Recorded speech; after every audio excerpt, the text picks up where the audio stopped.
Então, boa tarde a Ana, Karina, Murilo, Johnson, enfim, né, os demais que forem Boa tarde. entrando. Boa tarde, os demais também que forem entrando na nossa reunião de hoje. Hoje nós teremos um relatório, né, que vai ser feito pela Ana, né? A Ana, ela é doutoranda, né, membro do NTDH desde 2021. Ela é doutoranda junto a mim, está lá já evoluindo, né? Está quase, né, o ano final da tese dela. E esse tema, né, do altruísmo de um ponto de vista etológico, né, é, é um tema importante que tem muita conexão com a fenomenologia, não é? E eu acho que a gente pode aí tentar, né, construir alguma coisa entre a etologia e a fenomenologia. Entendo também que esse texto ele deva abordar também a questão da empatia, que é um tema também que, enfim, a gente vem aí trabalhando desde o semestre, não, já, enfim, já com outros autores, né, enfim, já desde 2019. Mas, de um ponto de vista fenomenológico, eu acho que é desde o semestre passado, ou semestre anterior, 2022, por aí, eu comecei a falar sobre a questão da empatia no grupo, né, sob essa perspectiva fenomenológica. E a Karina, no semestre passado, ela, ela nos trouxe um texto do Dan Ravi sobre empatia, né? Então, vamos então ao seu relatório, tá bom, Ana? A Camila está Então, entrando, mas vamos começar. então vamos lá. Eu vou compartilhar aqui a tela, aí vocês me dizem se estão enxergando direitinho. Eu vou compartilhar direto os slides aqui. Vamos lá. Peraí.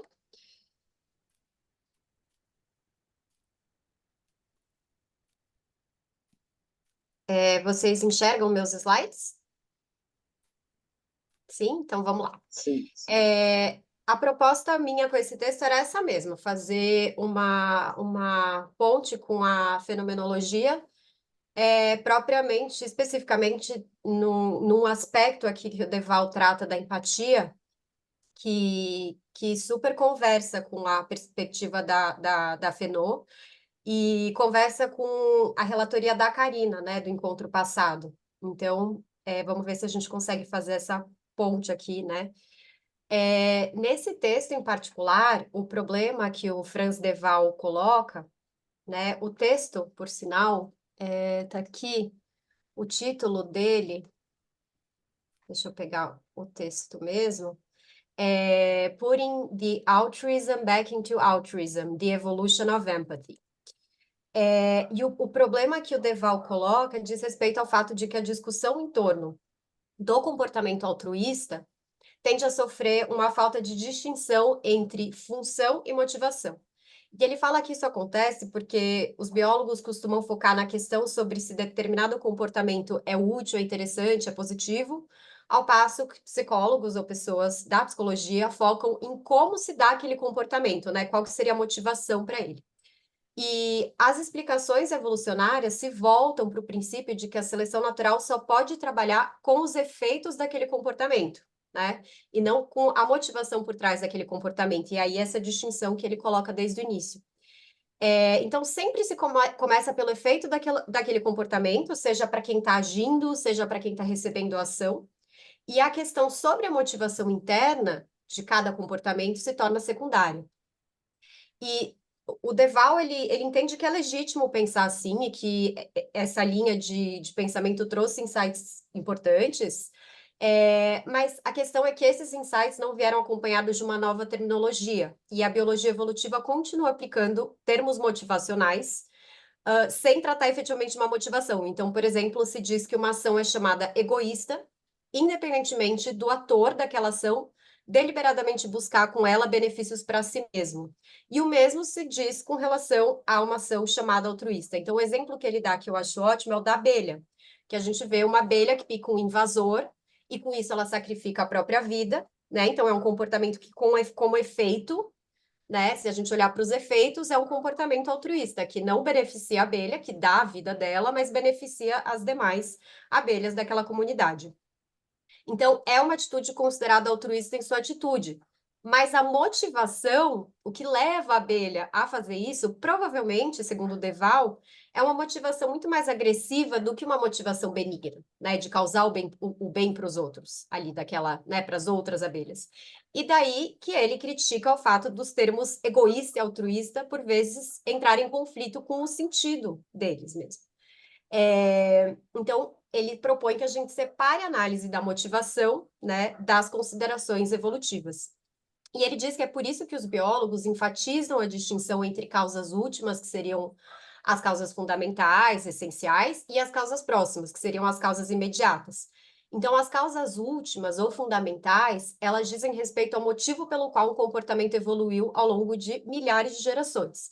O que tem a ver com o fato de um comportamento qualquer, né, tornar determinada espécie mais apta à sobrevivência. Então, é esse efeito de se tornar mais apto à sobrevivência.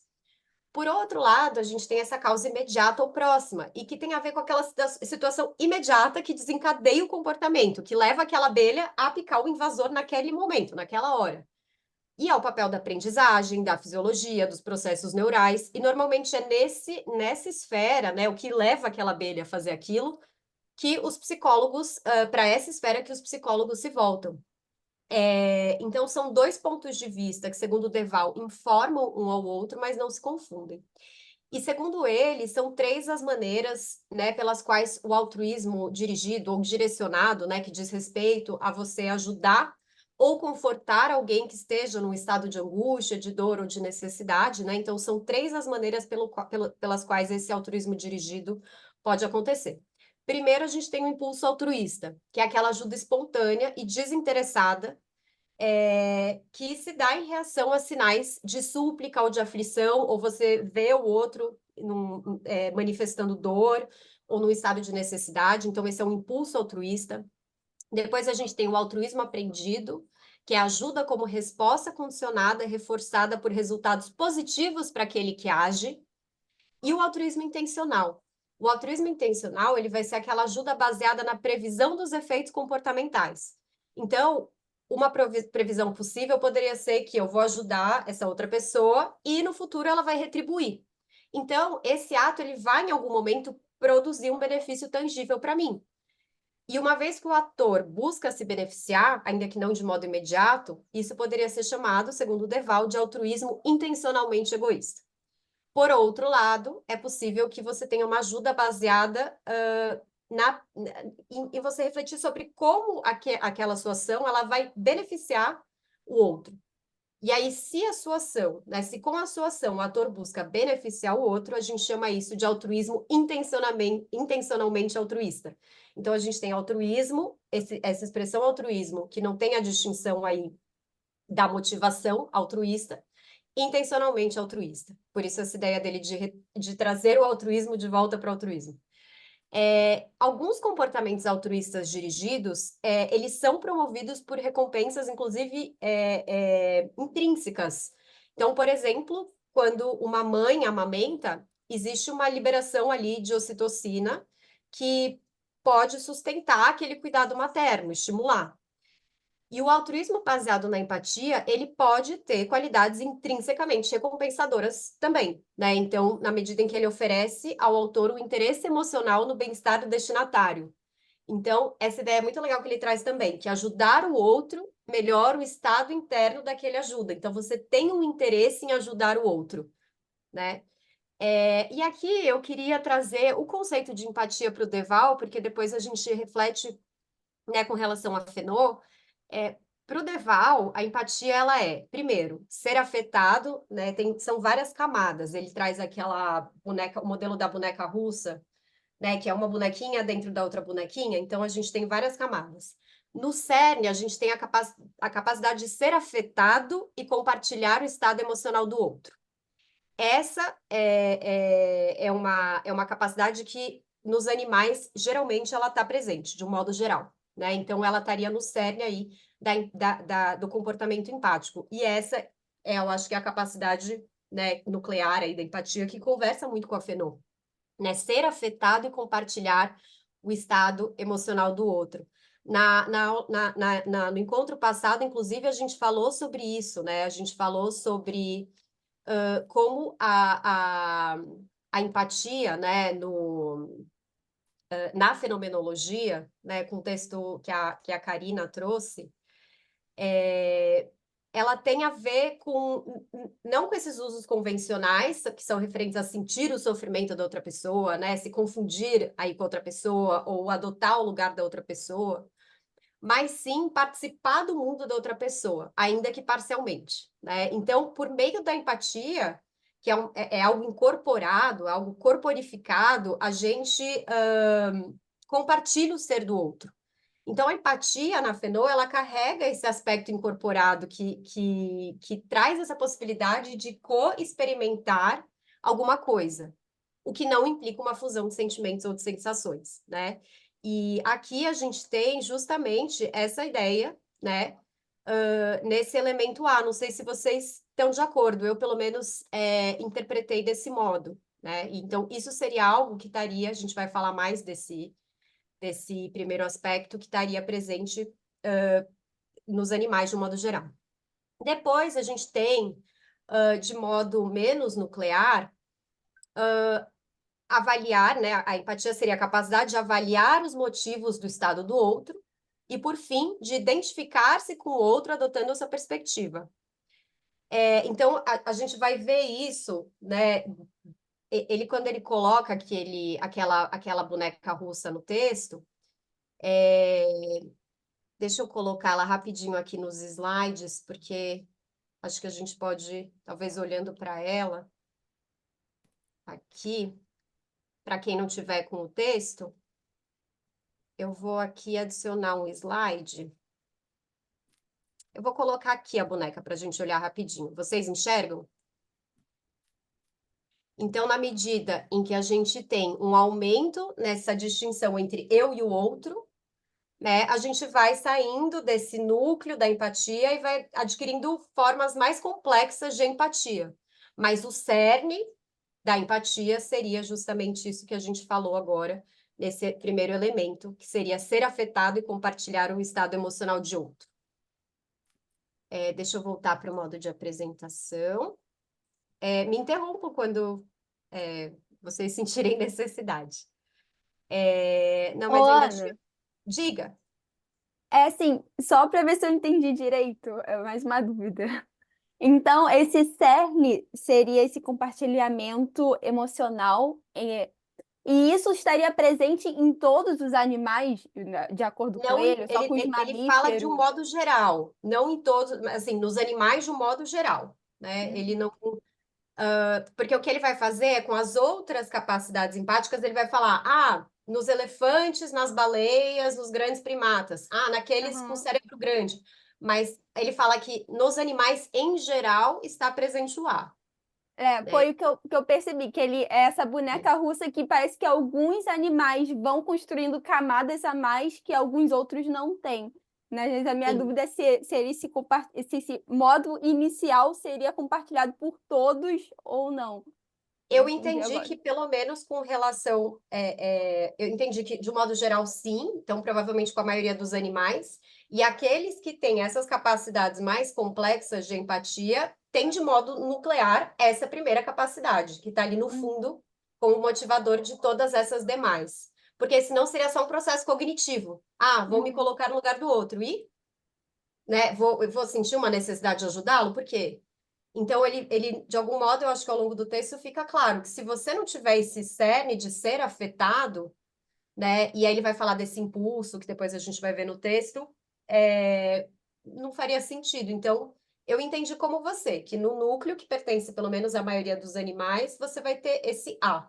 E aí, dependendo do animal em questão, a gente vai ter B, dependendo, vai ter A, B e C, né? E eu acho que isso vai ser.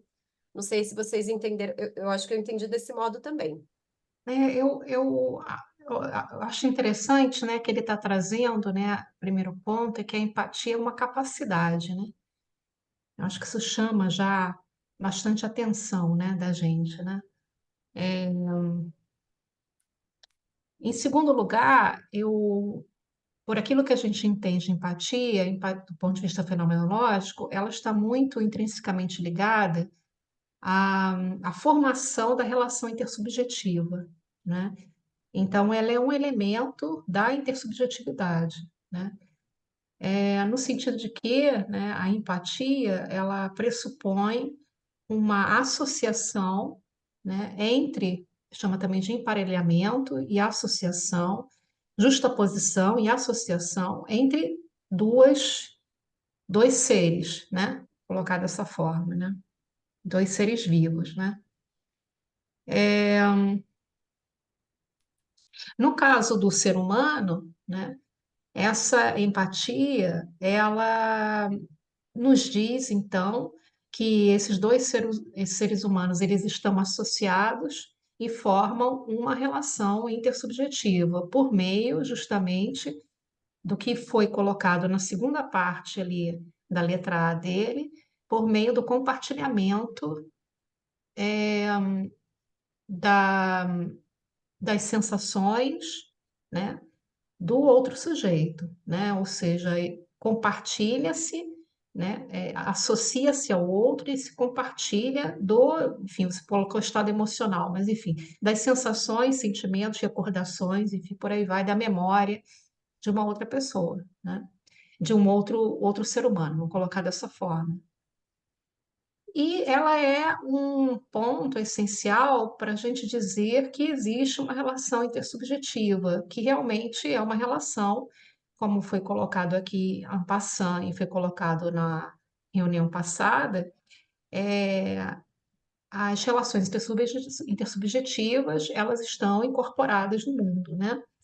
Elas estão encarnadas ou incorporadas, né? Embodied, ou seja, elas ocorrem no mundo da vida, né? Nesse mundo empírico, histórico, social, enfim, em que nós nos encontramos. O que mais me chamou a atenção foram algumas coisas aqui, né? Primeiro, tratar a empatia como uma capacidade, porque quando a gente fala em capacidade, a gente pode entender que alguns têm, outros não. Se isso já é uma questão entre seres humanos, né, sendo que alguns têm capacidade, outros não, você imagina em relação à relação que se dá entre o ser humano e os animais, né, ou entre os animais entre eles, né? Então, esse é um ponto aí interessante, né? Já existe um aspecto normativo, né, nessa empatia, né? Você tem ou não tem capacidade para compartilhar o estado emocional de um outro, né? O segundo ó, veja bem, é bastante normativo, é deontológico esse sentido que ele está trazendo. Primeiro, a capacidade. Segundo, é a pessoa, o animal não humano tem uma capacidade, né, de avaliação dos motivos do estado do outro, né? Então, tem uma capacidade também avaliativa, né? De fazer um juízo, de estabelecer um juízo sobre um outro animal, né? E o terceiro ponto, que é a partir da capacidade e também da avaliação, ele se identifica com o outro, né? Eu acho um sentido de empatia bastante forte, assim, bastante robusto, muito, né, no sentido assim,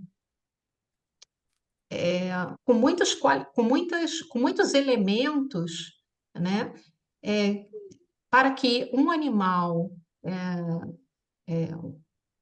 não humano, né, ele possa preencher. Será que, aí vem a pergunta, se todos os animais não humanos teriam empatia, né, devido a o elemento A, o elemento B, sobretudo o A e o B, que são dois elementos aí bastante normativos, né, odontológicos, né, para a gente pensar o que é empatia. Eu acho que a fenomenologia ela é menos, ela requer talvez um pouco menos, né? Tem um sentido de empatia um pouco mais amplo. Me Mas parece a minha também. interpretação aqui, prof, é que se ao menos tiver o A já considera que aquele ser tem empatia, que você pode Sim. ter outros tipos de empatia, quer dizer, outros a empatia em outros níveis, enfim, Mas, de qualquer forma, o A, por ele falar em capacidade de ser afetado, não é? A gente pensa em capacidade, já tem um sentido normativo nisso aí, não é? É um sentido de empatia bastante ético, assim, moral, né? Uma coisa moral, ética, né? Tem tá cunhado um pouco disso, eu não sei, a preocupação da fenomenologia, pelo menos aquela que a gente vem seguindo, não tem uma preocupação ética normativa, né? Então, a empatia seria um elemento, né, estruturador das relações, para que se dê as relações. Que tipo de relações? Relações intersubjetivas, né? E eu acho que o que tem aí em comum é realmente essa questão do compartilhamento, né? Ser afetado, que é um termo fenomenológico, e o compartilhamento. Mas o compartilhamento na fenomenologia compartilha-se o estado emocional do outro para compreendê-lo, né? Ou seja, tem uma finalidade que é a finalidade da compreensão, né? Aqui também a questão da compreensão não tá colocada, né? Porque eu acho que a preocupação aqui, né, a empatia pensada pelo Deval, é a identificação com o outro, né? Então tem umas questões aí difíceis, né, para a gente pensar, não é? Será que a gente, por meio da empatia, a gente se identifica realmente com o outro, né? Adotando a sua perspectiva, né? Então eu fiquei aqui pensando sobre esses pontos. Me parece um pensamento sobre empatia bastante moral, ético eu nem diria, mas bastante moral, assim, bem normativo, moral, assim, pareceu aqui, né? E bem forte, um sentido bastante forte, com vários requisitos para a gente dizer que empatia existe. Então, a pergunta mais simples que a gente colocaria aqui, nesse momento, seria: será que todos os animais não humanos têm esses elementos aí, o A, o B e o C, para dizer que eles são empáticos? Né? Acho que alguns teriam, outros não sei se teriam, né? Entendeu? Entende? Então, o que eu queria falar nesse primeiro momento era isso, né? o Deval, né, era, né, um etólogo bem polêmico, né, inclusive para as pessoas no campo dos animais, né, mas o que eu acho que é muito rico também são ele tem muitos exemplos, né, e aí óbvio que tem a interpretação dele, mas a própria Sunaura Taylor é uma pessoa crítica de algumas das interpretações, né, do Deval, né, com relação ao que ela interpreta como um capacitismo dele no modo de enxergar alguns comportamentos de animais, porque é isso, né, é isso que a gente discute, né, com o Lestel, com o Dominique Lestel, aquele que interpreta o comportamento do animal está interpretando uma interpretação, e essa interpretação daquele que interpreta é enviesada pelas lentes, né, daquele cientista. Então, né, é importante mesmo a gente pensar essas questões todas, né? Mas o que eu achei interessante é que eu pelo menos entendi desse modo, que pelo menos Uau. esse ele é o cerne de tudo, assim, eu acho que ele é o mais importante, ele é o nuclear. E isso encontrei assim pontos de contato, pelo menos Sim, sem com dúvida, essa visão assim da tem pontos de contato, sim, que é a questão de ser afetado, né? Sim, A questão do compartilhamento, né? é, É a questão, mas ainda assim tem uma questão de capacidade ali, né? tem, total, É total. uma questão de capacidade. Então, alguns têm Uhum. capacidade, outros não têm capacidade, alguns exercitam essa capacidade, outros não exercitarão essa capacidade. né? Não à toa ele é Então, primatólogo, né? Também tem ah, isso, né? Ele é primatólogo, então, enfim, para estudar bonobos e chimpanzés, pois enfim, é. né? Sempre a pessoa para. Mas é isso que a gente se incomoda também com esse grande encanto que as pessoas têm, né? Com elefantes e baleias, né, e os outros animais. Eu Uhum, concordo também uhum, com essa uhum. questão, com certeza. É, enfim, concordo. É, alguém mais gostaria de adicionar alguma coisa? Senão eu vou seguir. É, enfim, a gente estava falando então das qualidades intrinsecamente recompensadoras do altruísmo, né? E o Deval fala que a gente tem também aquelas recompensas extrínsecas, que são, por exemplo, aquilo que a gente falou de você ajuda uma pessoa na expectativa de que um dia ela vai te ajudar de volta. Mas ele entende que essas recompensas extrínsecas têm menos probabilidade de desempenhar um papel na motivação do comportamento. Porque, por definição, o altruísmo ele acarreta um custo inicial alto. A gente vai ver alguns exemplos que ele traz no texto. E enquanto as consequências positivas elas vão se dar só depois de um intervalo de tempo significativo, né? Então, de repente, você ajuda uma pessoa e ela só vai te ajudar de volta daqui 3 anos. Então, é muito mais provável que você vai sacrificar algo muito relevante para ajudar uma pessoa que você tem ali algo te motivando de modo mais imediato. Né? Porque esse altruísmo intencionalmente egoísta, que ele chama, exigiria que o ator esperasse explicitamente que outros retribuíssem o favor. Mas a gente vê, no caso de vários animais, ele fala, que com frequência você tem animais que correm riscos significativos para ajudar outros animais, e é improvável que eles façam isso calculando que daqui 3 anos, de repente, aquele outro animal vai ajudá-lo, né? É um processo racional, né? Então, ele entende que provavelmente não é isso que acontece. E pensar desse modo seria uma distorção, né? Então, tratar a reciprocidade como uma motivação, o que ele acha que não é o caso. Atos úteis para ganhos imediatos, eles são comuns, né? Mas os benefícios de retorno do comportamento altruísta geralmente permanecem além do horizonte cognitivo de grande parte dos animais, né? Então, isso se aplica à maioria aí dos casos desse altruísmo recíproco no reino animal, segundo ele. E aí, uma vez evoluído, o comportamento frequentemente, então, assume uma autonomia motivacional, ou seja, a motivação daquele comportamento se desconecta daqueles objetivos finais, por exemplo, ter uma retribuição. E aí ele dá como exemplo aqui o comportamento sexual, que surge para servir à reprodução.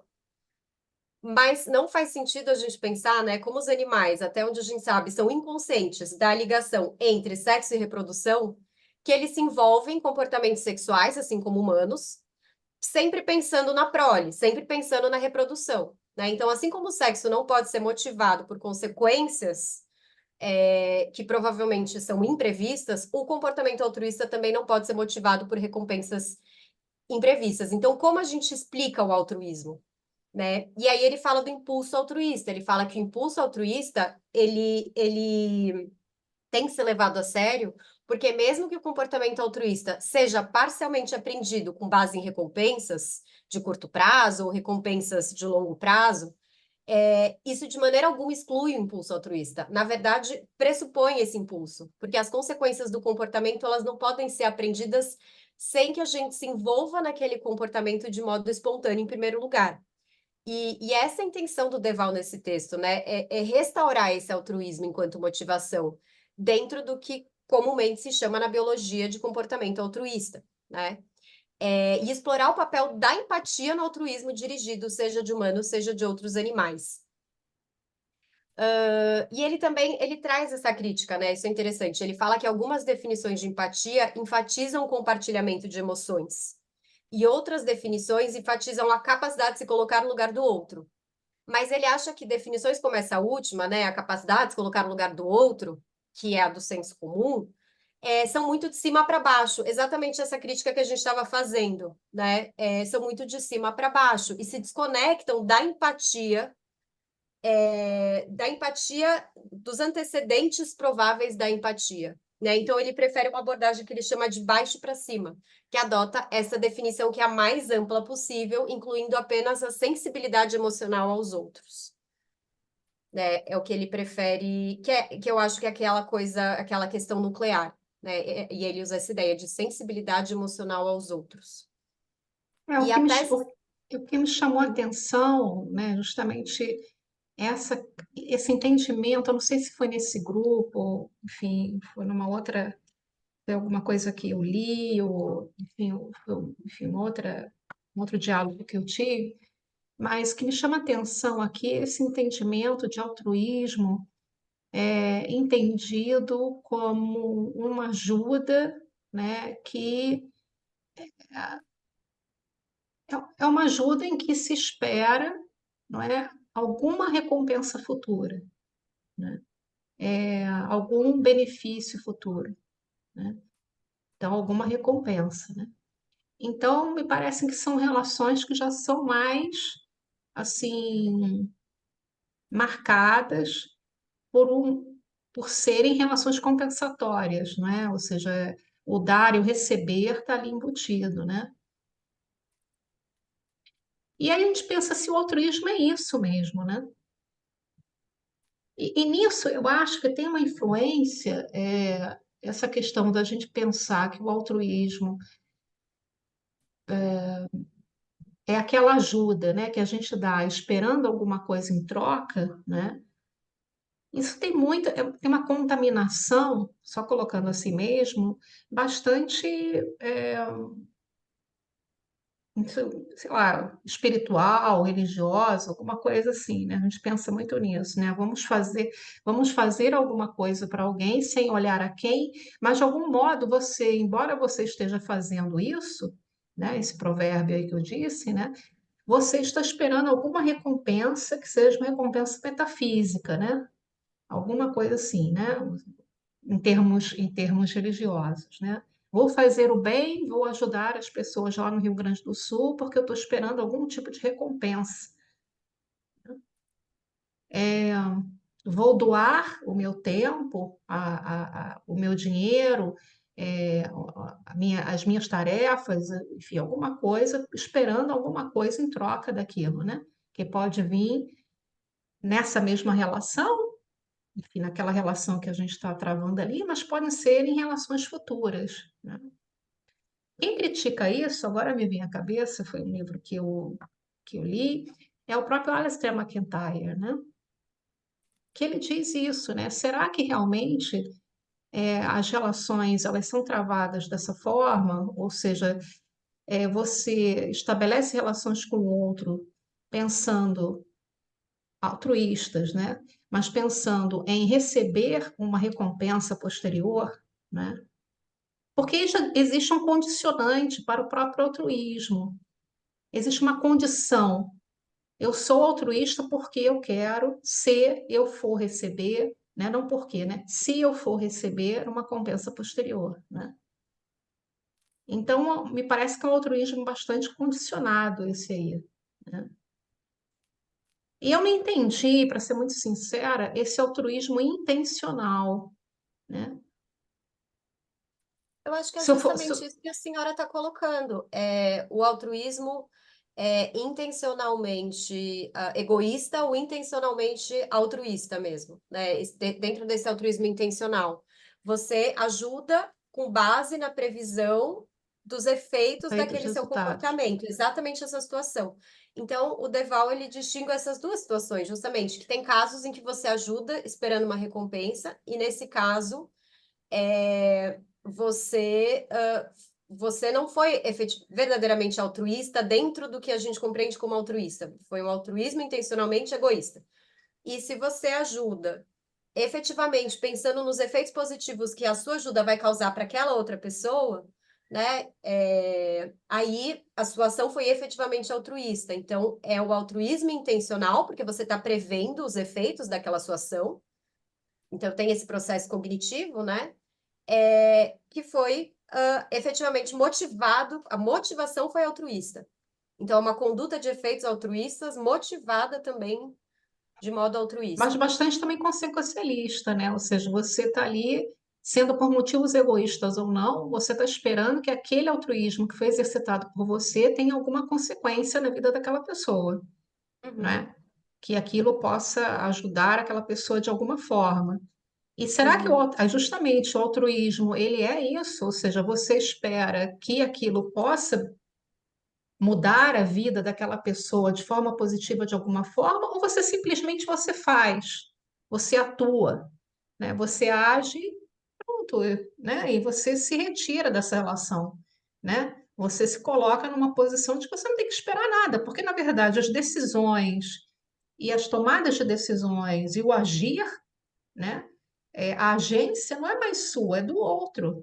Então, esperar que alguma coisa suceda naquela relação, né? É que eu acho assim meio estranho.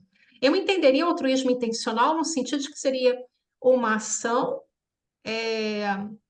que ajuda um outro, direcionada a um outro, aí teria o caráter intencional, direcionada a um outro e pararia por aí, né?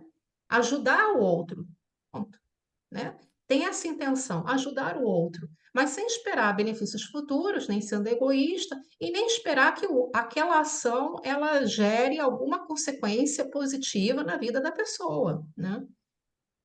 Mas eu acho que esse seria, então, o que ele chama de impulso altruísta, Hum, né? Que é esse elemento que é essa ajuda espontânea e isso, desinteressada, isso, né? exatamente. Eu acho E que eu Engraçado, seria. entendi, porque ele chama de impulso altruísta desinteressado, né? Isso que eu é, acho mais interessante ele colocar, porque isso não tem a ver com a fenomenologia, né? Porque é, justamente as ações são direcionadas, a ajuda é direcionada, ela é Mas depois determinada. ele fala, né, que você tem um interesse no interesse do outro, sem que, né? Porque ele coloca isso várias vezes no texto, né? Eu até acho que coloquei isso em um dos slides. Aqui, deixa eu ver se. Não. Aqui, ó. É que eu não sei se dá para ver que tá lá no finalzinho. A conexão entre empatia e altruísmo cria um interesse emocional no bem-estar do outro. o que eu ia comentar é que eu senti exatamente isso. Ele usa intencional de um modo diferente que a fenomenologia usa, por isso que gerou essa confusão. Mas o que a professora estava falando era justamente do impulso altruísta, que é isso totalmente desinteressado, também pode ser intencional no sentido fenomenológico, né? Então, eu acho que foi essa a confusão. Eu acho que o autor está defendendo que o impulso altruísta, que não tem interesse, é o núcleo duro, né? O que todos têm, é o ponto inicial, é o que realmente motiva esse ir imediatamente sem pensar em consequências, né? Eu acho que é isso que ele está defendendo. É a partir disso que se desenvolve esse pensamento consequencialista que é posterior. Foi isso que eu entendi, pelo menos, eu acho. Eu também, eu também. Mas Alguém tem mais alguma pergunta, gente? Estão conseguindo acompanhar o Johnson, o Murilo, Camila? Eu, eu só acho que assim, a discussão é muito interessante, mas parece que falta um elemento que é a psicologia. Não sei se cabe, né? Mas para entender sem a psicologia que entende que isso é uma coisa intrínseca ao ser humano, e quando falta isso, a pessoa está na sociopatia, aí talvez esclarecesse melhor essa polêmica. Não sei. Eu acho que foi a única coisa que me chamou mais a atenção, que ele está voltado mais para a questão evolucionária, mas a empatia ela é muito relacionada com a ação para beneficiar o outro sem qualquer interesse, né, nesse impulso altruísta. Mas para psicologia, psicanálise, enfim, ele entende que se a pessoa não tem a empatia nem altruísmo, ela é sociopata, né? Ou pelo menos se o sociopata, todo sociopata não tem essa característica humana, né? Então, acho que só isso que me chamou mais a atenção.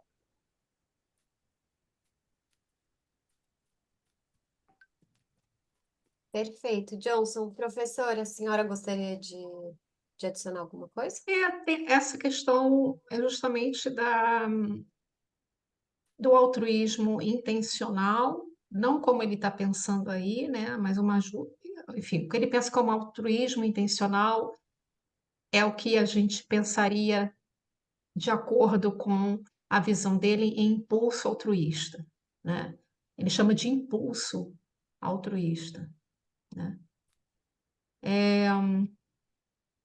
Acho que não tem a ver com impulso, mas enfim, é um bom termo para a gente usar. Estou tentando fazer ligações com a fenomenologia, né?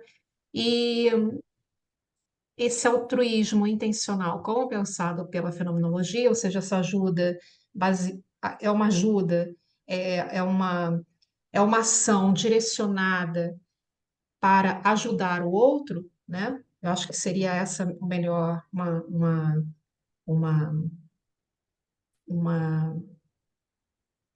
uma explicação simples, né?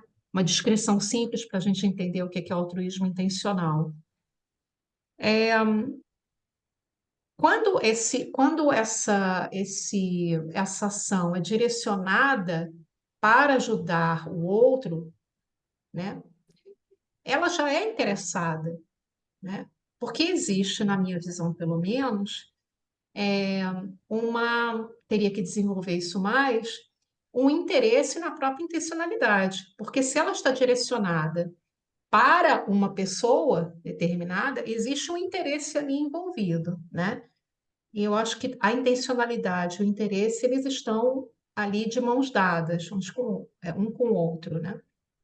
Então, é uma ajuda que se dá ao outro, e quando se ajuda o outro, tem o interesse por aquela pessoa, né? Aquela pessoa determinada. Então, não é uma ajuda desinteressada, né?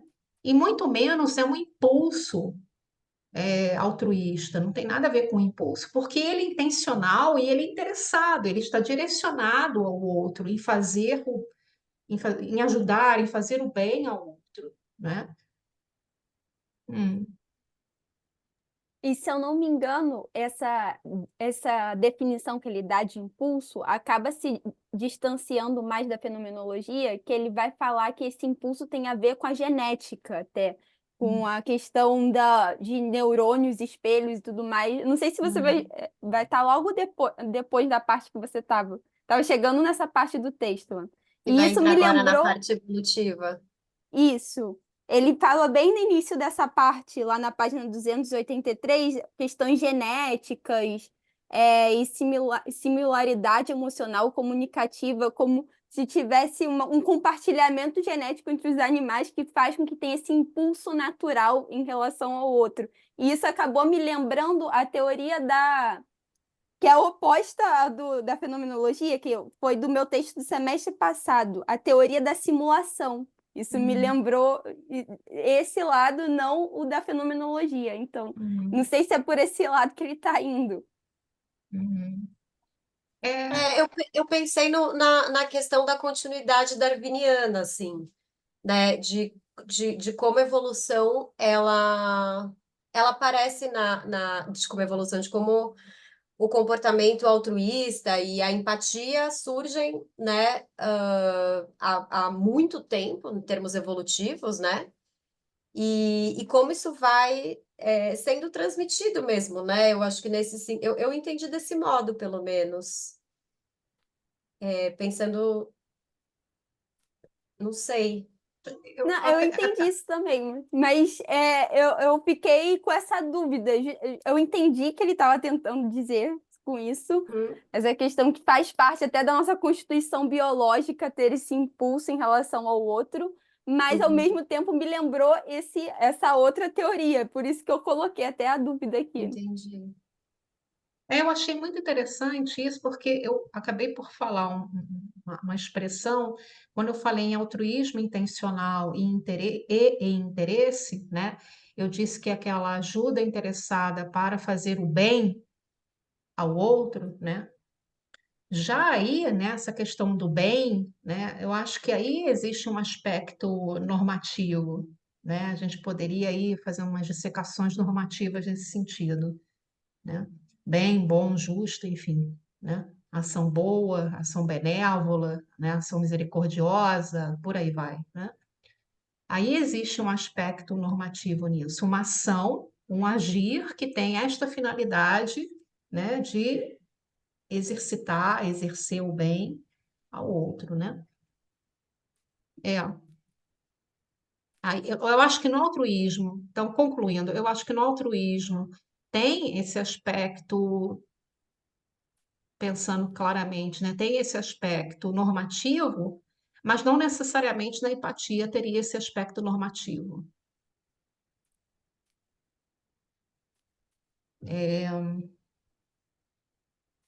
Tem um livro do Alasdair MacIntyre, se você quiser estudar mais sobre esse assunto, um dos primeiros livros dele, enfim, um dos primeiros não, mas um livro importante dele que se chama After Virtue, em que ele vai falar sobre esse assunto. Eu acho que é importante aí talvez uma leitura sobre esse livro, complementado com um livro dele, aquele de 1998, que eu já esqueci o nome, está aqui, teria que pegar, em que ele vai falar sobre animais, pessoas com deficiência e tal.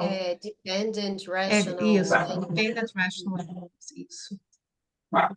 Então, concluindo, eu acho que o altruísmo tem sim um aspecto normativo, né? Agora, na empatia, do ponto de vista fenomenológico, ela, do ponto de vista fenomenológico, não teria esse aspecto normativo, né? Então, acho que seria isso.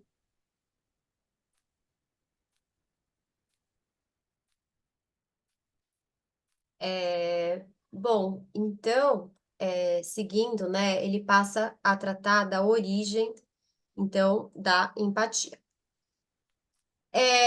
Ele diz que a empatia permite que alguém se relacione rapidamente e automaticamente com os estados emocionais dos outros. E ele diz que isso é essencial para a regulação das interações sociais, né? Então, para atividades coordenadas, para cooperação em prol de objetivos compartilhados. Ele está pensando, né, no surgimento, por que que a empatia, em que contexto ela teria surgido, né?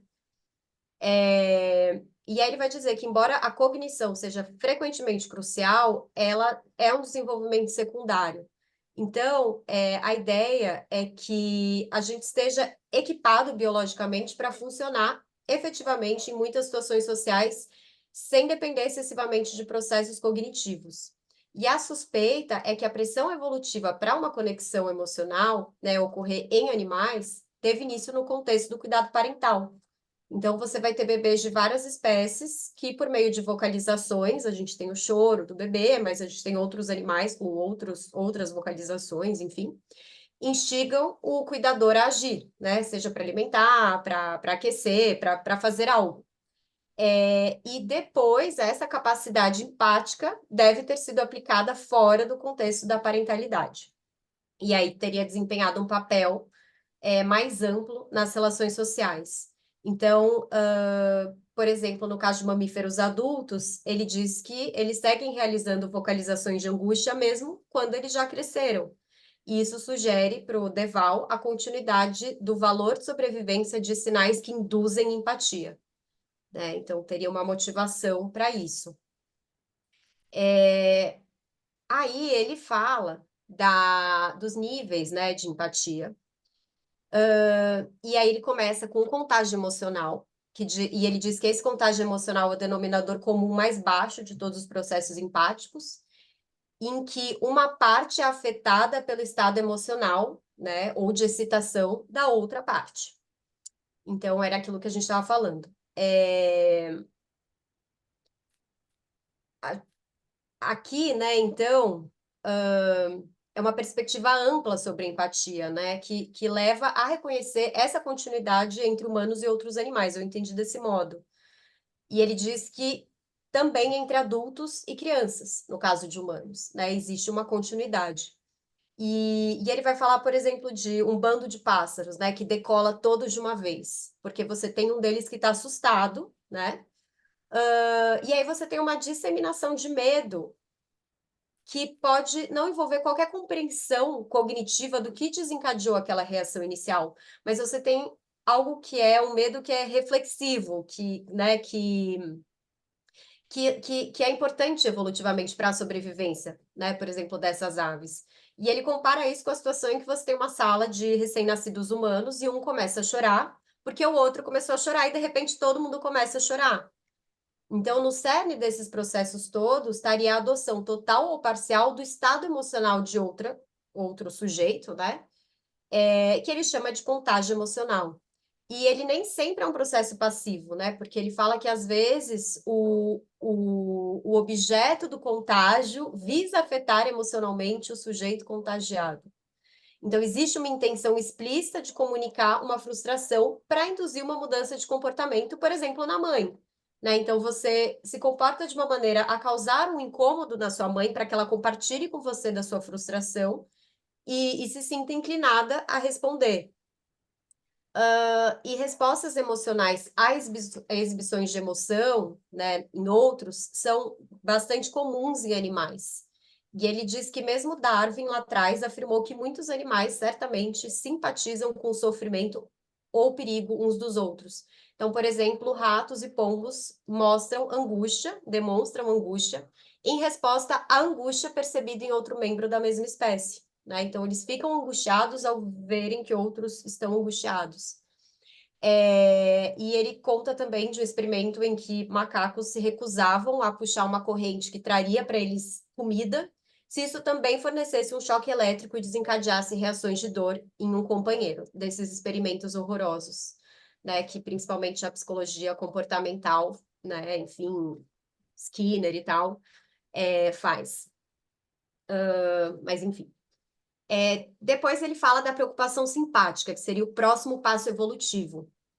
Ele diz que esse próximo passo evolutivo ocorre quando o contágio emocional é combinado com a avaliação da situação do outro e tentativa de entender a causa das emoções do outro. Então, você teve esse contágio emocional, o outro está angustiado, mas por que ele está angustiado? Né? Você aí tem um próximo passo evolutivo que é mais cognitivo. Né? Então, a reação empática ela inclui nesse passo evolutivo essa avaliação contextual. E ele diz que a literatura psicológica distingue a simpatia do desconforto pessoal, né, que nas consequências sociais são opostos um do outro. Então, a simpatia é definida como uma resposta afetiva que consiste em sentimentos de tristeza ou preocupação por um outro aflito ou necessitado, em vez de compartilhar a emoção do outro. E aí acredita-se que a simpatia envolve uma motivação altruísta orientada para o outro. O desconforto pessoal é diferente, porque ele faz com que a parte afetada busque, de modo egoísta, aliviar o próprio desconforto, né, que imita o desconforto do objeto.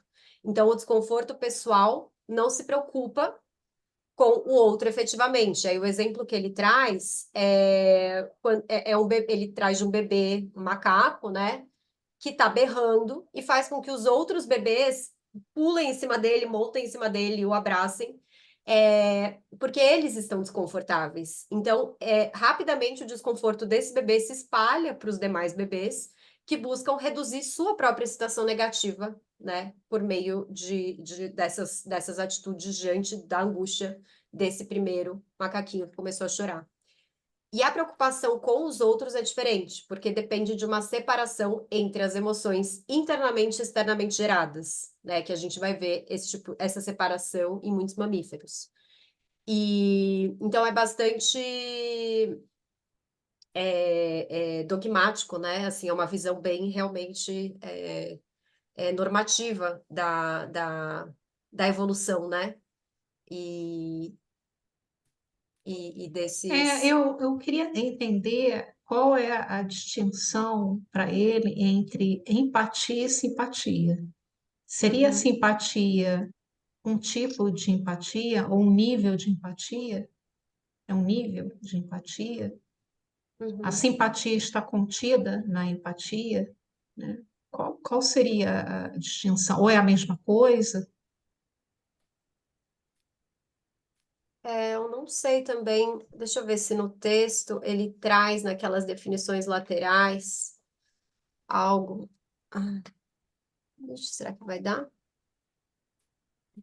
Porque ali, Ana, você colocou ali no texto, na perspectiva empática, você coloca assim, envolve a tomada de perspectiva, quer dizer, ele coloca e você resumiu, né? Uhum, sim. Envolve a tomada de perspectiva e entendimento do ponto de vista do outro, né? Uhum, Na simpatia, você coloca assim, resposta afetiva.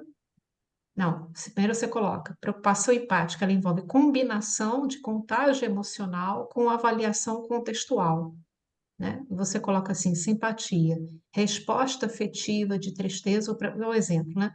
Mas seria ali sim. mais uma combinação de contágio emocional com avaliação contextual, né? Uhum, Enquanto que ali na empatia envolve a tomada de perspectiva e uhum. entendimento do ponto de vista do outro. É isso, professora, é exatamente isso. Agora é isso. A simpatia, a preocupação, né, simpática, nesse sentido, a simpatia é o próximo passo evolucionário no que toca a essa evolução da empatia. Então, ela seria um passo evolucionário dentro da empatia, né? Então, é quando o contágio emocional é combinado com essa avaliação sobre a situação desse outro sujeito e essa procura cognitiva por compreender o que está levando esse outro sujeito a ficar nesse estado, por exemplo, de angústia, né? Então, que também é chamado de empatia cognitiva, Uhum. né? Então, seria um tipo de empatia cognitiva. Agora me vem à cabeça, não sei se a Karina pode trazer isso. Eu acho que o início do texto do semestre passado iniciava justamente com essa questão da empatia cognitiva, né? Que a fenomenologia ela se afasta, né? Desse tipo de enfoque. E eu acho que o tipo de empatia que ele está trazendo aqui, só para entender aonde que ele está se localizando, eu acho que é um tipo de empatia cognitivista, né? Me parecendo aqui que seria Eu isso. acho que em um dos níveis, né, professora? Não, eu acho que não é o cerne, mas em um dos níveis evolutivos, essa capacidade surge. Mas, enfim. Eu ia falar isso, eu entendi assim também, Ana, que nesse texto do semestre passado, ele começa apresentando a teoria da mente e a teoria da simulação, que são duas teorias que levam para esse lado cognitivo, que o Dan Zahavi se opõe, né? Parece que isso não está presente nesse estágio inicial do contágio emocional, mas nesse outro nível aqui já traz essa parte cognitiva. Então, acho que sim. Nesses níveis de Sim, empatia que ele exatamente. coloca, no segundo entra essa parte cognitiva que se identifica com a parte que o É, Zahavi se opõe. Exato. exatamente, porque tem essa questão ali na preocupação simpática, por exemplo, de uma avaliação contextual, né? Na perspectiva empática, tem essa questão aqui do entendimento do ponto de vista do outro e da tomada de perspectiva do outro, né? Esse negócio de tomada de perspectiva do outro, eu acho que tem muito a ver com essa perspectiva, enfim, com essa visão cognitivista, não é?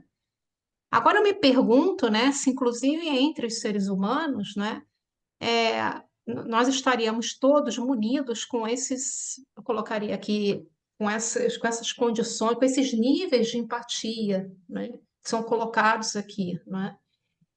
Primeiro, o estágio inicial, adoção do estado emocional de outro. Depois, uma combinação desse contágio emocional, dessa adoção do estado emocional do outro com uma avaliação contextual. Aí já tem um ponto que, né, uma avaliação contextual desse estado emocional do outro que nós adotamos. E o terceiro e último ponto que seria a tomada de perspectiva. Terceiro ponto seria o entendimento do ponto de vista do outro, e o quarto seria a tomada da perspectiva com o envolvimento emocional. É muito estágio, né? Será que, né? É o modelo da boneca russa mesmo, né? É, Exatamente isso. é, Sim, será que todos nós, né, estamos munidos, né, de tudo isso, né? desses condicionantes, desses níveis condicionantes todos para dizermos que temos empatia, não é? Eu, Claro. agora nessa reflexão que a senhora propôs, eu creio que não. Até achei muito bom o exemplo da Ana de trazer a questão da boneca russa, mas eu creio que não. E ainda pensei numa, nos comentários que hoje encontram um lugar comum, que é muitas vezes você pegar usar o sofrimento de outra pessoa ou de outros grupos do qual você não faz parte e denominá-los mimimi. Você não reflete acerca deles, você minimiza esses sentimentos, ou seja, você não consegue sentir-se contagiado pelo estágio emocional do outro, como que o outro se vê diante daquela situação. Você não faz uma avaliação daquele contexto, daquele cenário, não entende aquela perspectiva, menos ainda se coloca no lugar do outro, se sente afetado. Então, eu acredito que realmente é aquela coisa da capacidade, né? Voltando ao que a professora citou lá no início, da capacidade, que sendo uma capacidade, de repente, uns terão e outros não alcançarão. Talvez parem aí nesse primeiro estágio ou sequer consigam concluir esse primeiro estágio de conseguir entender, né, o estado emocional do outro. Não sei se é mais Eu foi achei, algo eu que me achei isso veio à muito bom cabeça. que você trouxe, porque são níveis assim cada vez mais apurados e elevados, né, e qualitativos de empatia, né, que a gente se pergunta, né, se aqueles que não, por exemplo, possuem a, o, eu coloquei a capacidade porque ele coloca empatia assim, uma capacidade de tomada de perspectiva com o envolvimento emocional do outro, essa pessoa seria menos empática, por quê? Porque cognitivamente ela teria menos essa capacidade, né? Então ela teria algum tipo de deficiência cognitiva, né? Ela começa por aí, né? E a pessoa que tem lá, enfim, ela se sente contagiada emocionalmente pelo outro, mas ela não, enfim, ela consegue fazer uma avaliação contextual, mas ela, por exemplo, ela não tem esse entendimento do ponto de vista do outro, né? Ela também poderia ter uma deficiência cognitiva, né?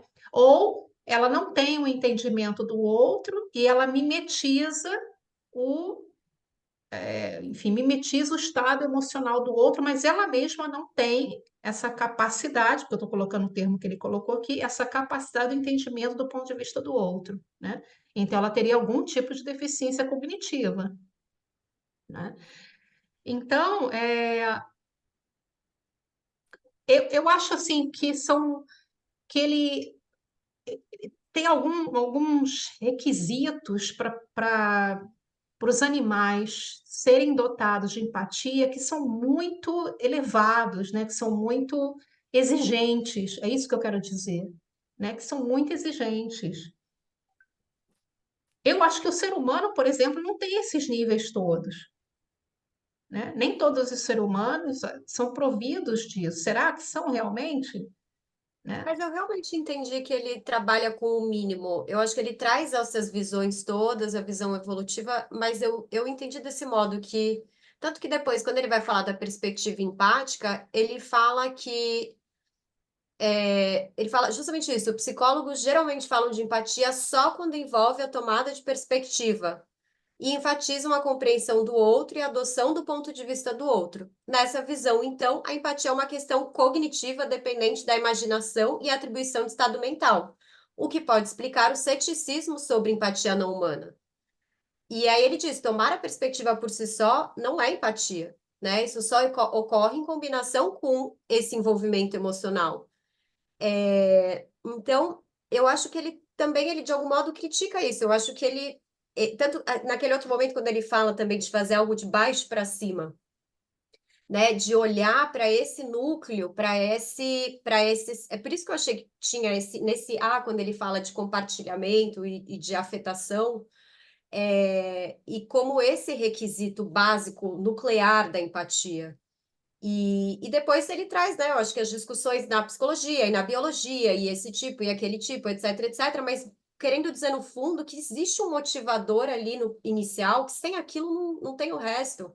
Você não tem como falar de uma tomada de perspectiva empática se você não tem justamente esse núcleo da empatia, porque senão tá legal, você imagina como é estar no lugar do outro, isso não te afeta. E aí? Né? Então, eu acho que ele dá o peso que ele dá é para aquele primeiro elemento. Eu entendi desse modo, pelo menos, assim. E até de modo crítico a essas visões que são utilitárias e pensam nos efeitos só. Então, o comportamento da abelha é altruísta. É altruísta esse comportamento? Porque ela, né, tem outros comportamentos entre animais que são efetivamente altruístas, né? E que daí são motivados pela empatia que ele traz, mas não é o caso da abelha, né? Então eu pelo menos eu entendi desse modo, assim. Não sei. Talvez, eu acho que, não sei, eu fiquei confusa, assim, por que você traz, então, níveis de empatia, que são níveis, são exigências, né, para que a gente possa, então, falar em empatia? Por que se traz isso? Por que ele trouxe isso para o texto? Para criticar, para complementar? Se o ponto de Uhum, vista dele é um ponto de vista que dá ênfase, segundo a sua leitura, Ana, que daria ênfase, então, a esse nível mais básico, vamos colocar sem qualquer tipo de prejuízo ao termo básico, né? Ao uhum, termo mais básico de empatia, né? sim. Mais originário, né? Então, por que ele faz contágio emocional, preocupação simpática, perspectiva empática? Enfim, É, são Hein, níveis de professor? bastante exigência, né? sim. Tanto que os animais aos quais ele se refere aqui, grandes símios, golfinhos e elefantes, né? Uhum, Eles teriam essa perspectiva empática. Mas existe também uma uhum, discussão nos estudos de deficiência, especificamente, por exemplo, de autismo, né? Que isso foi lá na década de 80, né? Negócio que está trazendo aí essa perspectiva cognitivista, né? Enfim, dos neurônios espelho, não sei mais o que autistas não teriam essa capacidade empática, né? Então, teriam, nesta visão aqui, uma deficiência cognitiva. Não estou nem falando em termos, essa palavra cognitivo, ela nem está presente na convenção, né, internacional, né? É, então, teria aí algum tipo de prejuízo, né, deficitário. Mas, por outro lado, símios, golfinhos e elefantes teriam. Não estou fazendo nem comparação entre claro. humanos e não humanos. Não quero, não é esse nem o meu objetivo. Mas é o que eu quero dizer. Da mesma forma que grandes símios, golfinhos e elefantes podem ter perspectiva empática, a gente pergunta se outros animais teriam essa perspectiva empática, com esses graus de exigência, entendeu? Uhum. Então, E vai para aquele lugar daquela crítica que a gente faz com essa discussão toda da pessoalidade, né? Né, de todos esses requisitos. Eu talvez tenha feito uma leitura enviesada do texto, e não, aí, eu acho que efetivamente é ele isso. Eu acho não que é é muito importante que você claro traga mesmo, isso. né, Leo? Porque eu concordo com todas essas críticas, né? Eu não, quer dizer, com tudo que a senhora está trazendo e que a Camila, o Johnson, a Karina trouxeram, eu concordo com essa visão. Mas eu fiz uma leitura, talvez enviesada pela minha perspectiva, assim, talvez, não sei. Hein, Não, O- Ana? Diga, prof. Me parece que ele dialoga muito com a fenomenologia no sentido de destrinchar cada parte, cada nível, né, de empatia.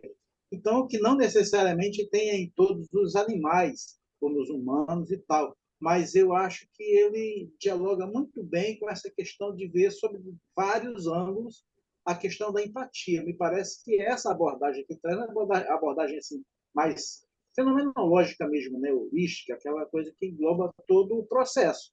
Será que não é isso também? Ele é bem descritivo mesmo, né? Assim, em termos desse sentido, né? Essa descrição, esse destrinchar do fenômeno em vários outros, enfim. Quem comentou, aliás, dele foi aquele professor, o Patrick Lohed, que palestrou no Congresso, e ele é fenomenólogo, né? E ele disse que dentro da etologia, o autor que ele mais gosta, que trabalha com empatia, é o Deval. E aí eu acho que eu fiquei com isso na cabeça, assim. Ele falou, o Deval tem todos os problemas dele, né? Eu demorei até para querer ler, assim, porque eu sei que essa visão dele sobre zoológicos, a gente não compartilha muito das mesmas visões, mas com essa dica dele, eu acho que por isso eu tenha feito essa leitura, sabe? Entendi. Talvez também a ideia do texto, e a gente não está deixando nem você prosseguir nele, né? Mas a ideia do texto seja justamente assim: olha, eu estou apresentando esses níveis de empatia aqui, mas o que eu estou realmente querendo dizer com esse texto todo é que existe um tipo de empatia mais básica, e é esse tipo de empatia a qual nós devemos aqui, como estudiosos, né, dos animais, nós devemos então nos filiar. Talvez seja isso.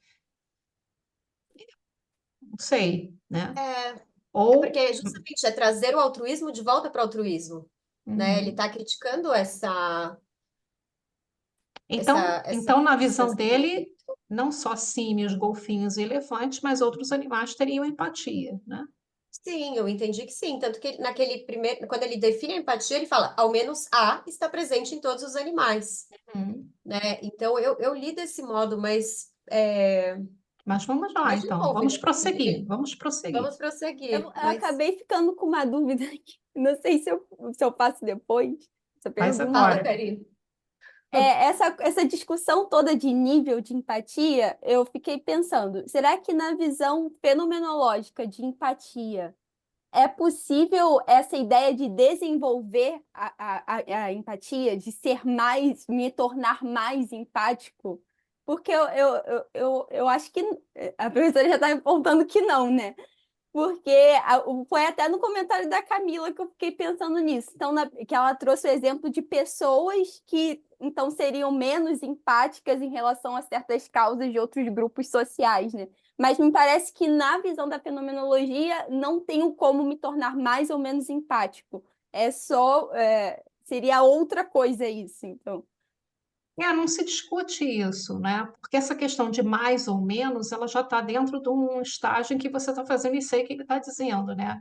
A gente já está estabelecendo níveis para um ser humano ter empatia, né? E, Aham. no sentido fenomenológico, empatia é um conceito basilar, é um conceito importante para a gente afirmar que existem relações intersubjetivas no mundo, né? Para dizer isso, Uhum. que existem relações entre sujeitos, né? Tanto que até o Dança Rabi fala que o bebezinho já é empático, né? Quando Hum, vê, se depara com o rosto da sua mãe, né? Então não teria como crescer em empatia nesse sentido, né? Você uhum, experiencia aquela outra, o outro sujeito, isso já é ser empático, né? Qualquer coisa fora disso não seria mais falar em empatia, uhum. né? Exatamente. Então, eu acho que tem mais a ver com essa questão empatia como associação com o outro, né? Associar-se com o outro, né? E compartilhar com ele de emoções, as quais não são minhas, e não são minhas, eu estou colocando aqui como participante então, dessa relação, não são minhas. Eu compartilho com ele de emoções e reconheço que aquelas emoções não são minhas e são deles. Mas eu compartilho dessas emoções no sentido de que, qual o objetivo disso? De tentar compreender essa outra pessoa, né? Então, existe aí você é afetado por aquilo, né? O afeto, ele é de fora para dentro, né? Então, você é afetado por aquilo, você compartilha daquilo e você, não,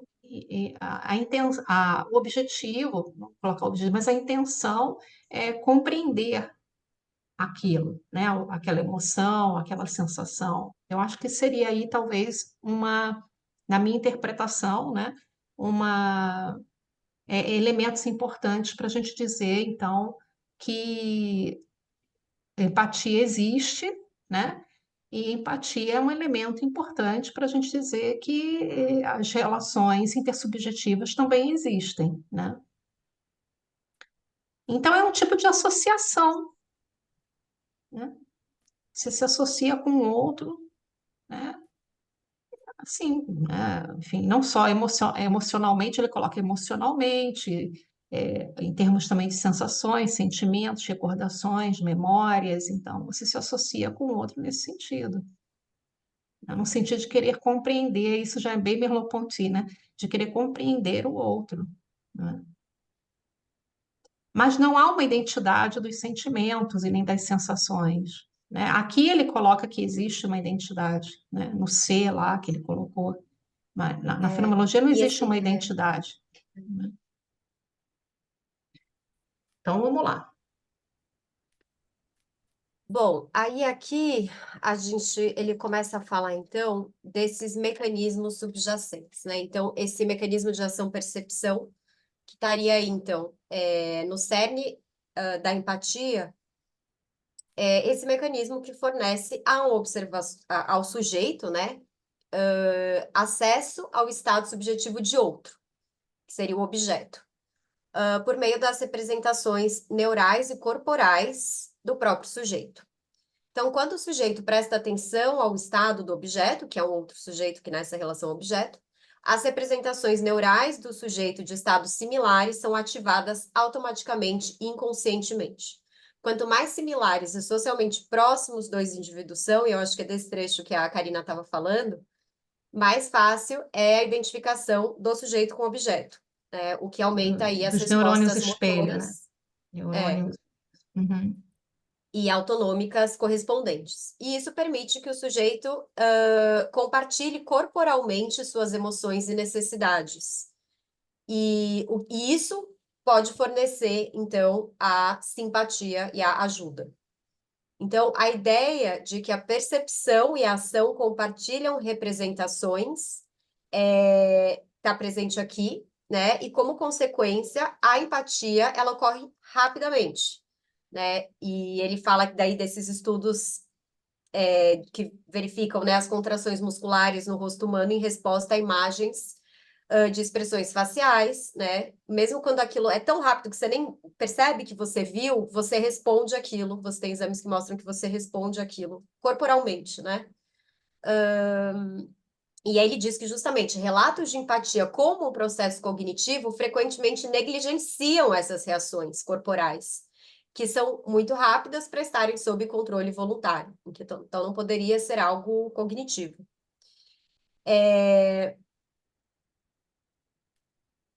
A empatia, ele vai dizer, né, ela abrange todas as formas pelas quais o estado emocional de um sujeito afeta o do outro, e ela vai ter esses mecanismos simples no seu núcleo e mecanismos mais complexos, né, nas camadas externas. Esse é o modelo da boneca russa, que eu acho que é aí que recai a maior crítica, né, que a gente faz aqui, né? E de todo modo, eu acho que o que estaria no cerne disso tudo, né, seria esse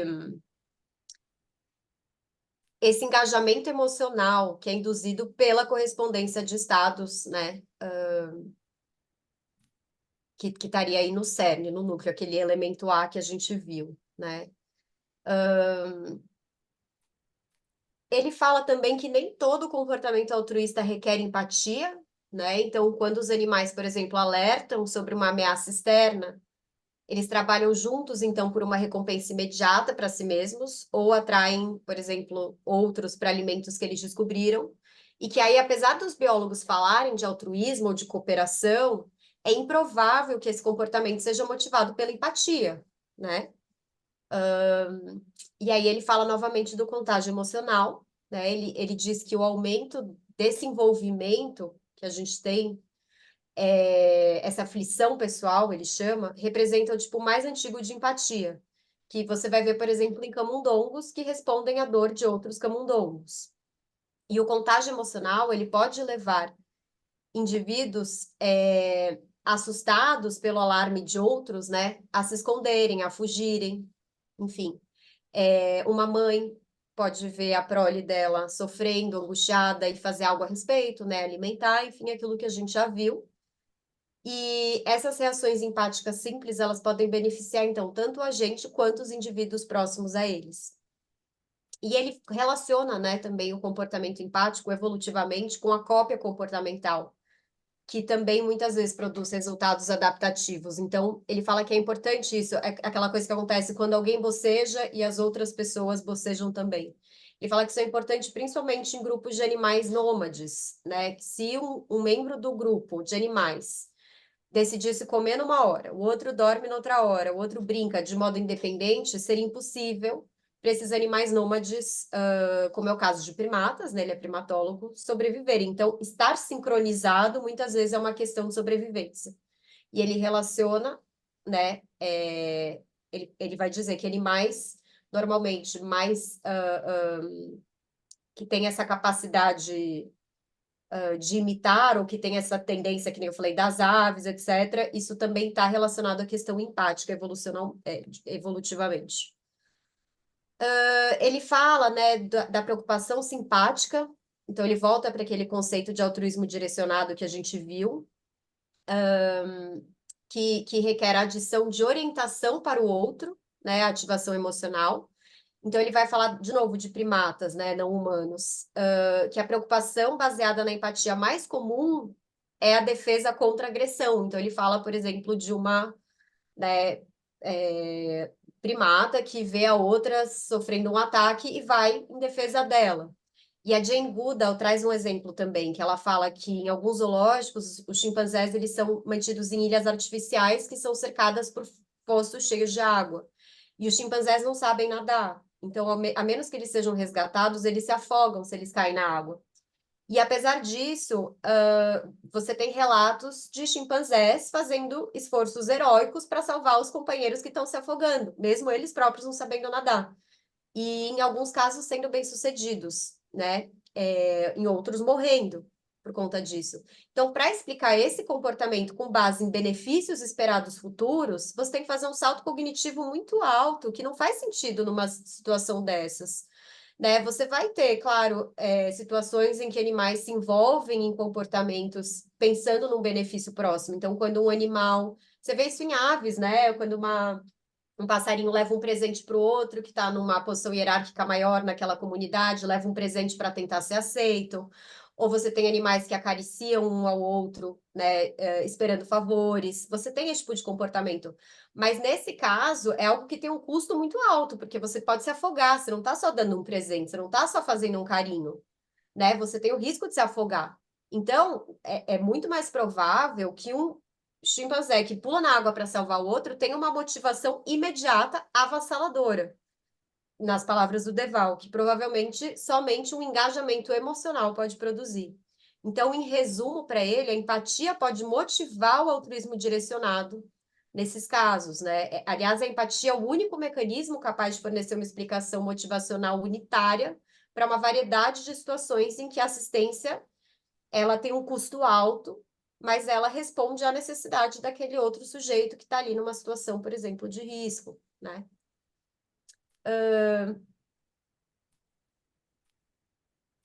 Enfim, ele depois ele fala da perspectiva empática, né? Ele traz alguns exemplos do altruísmo baseado na tomada de perspectiva empática. Ele fala dos golfinhos, né, que se observa desde a Grécia, que eles salvam companheiros mordendo linhas de arpão, puxando-os para fora das redes em que eles estão enroscados, né? Isso também acontece com baleias, elefantes, aquilo que a gente já tinha visto. Também com grandes primatas, né? E eu acho que daí que tá essa crítica, essa visão mais hierárquica de alguns animais com maior complexidade, com essas capacidades mais próximas de humanos, que seriam, portanto, então, mais empáticos, porque eles têm outras características, né, outros níveis de empatia, não me parece a visão mais interessante com relação aos animais outros que humanos, né? Bastante hierárquica mesmo. Mas ele conta uma história bonita, né? No zoológico de San Diego, que tinha um fosso de 2 metros de profundidade em frente ao lugar onde ficavam lá os bonobos. E esse fosso tinha sido drenado para limpeza, como era praxe, né? Só que depois deles limparem o fosso, eles soltaram os bonobos, né? Esses primatas. E aí os cuidadores foram lá abrir a válvula de água para encher de novo, né? Aquele fosso. E aí um macho mais velho, ele foi correndo até a janela desses cuidadores e começou a gritar, começou a tentar avisar ali para eles, com os braços, assim. Porque depois de tantos anos, ele estava familiarizado com a rotina de limpeza desse fosso. Então, o que acontece? Vários jovens bonobos tinham entrado no fosso seco e não conseguiam sair. E aí, temendo pela vida deles, ele foi avisar os cuidadores, que daí deram uma escada e os mais jovens conseguiram sair, todos os bonobos saíram, só um menorzinho que esse próprio bonobo mais velho, Cacovet, o nome dele, foi ele mesmo que puxou, né? Eu achei... É isso, o Deval, ele tem muita... Ele, assim como a Jane Goodall, né? A Barbara Smuts, eles têm muitas vivências e muitos relatos, mas geralmente as do Deval são mais nesse universo do zoológico, que não é, enfim, tão legal. Vou seguir, então, para o próximo... Bom, gente, eu esqueci de passar o slide, vocês me desculpem.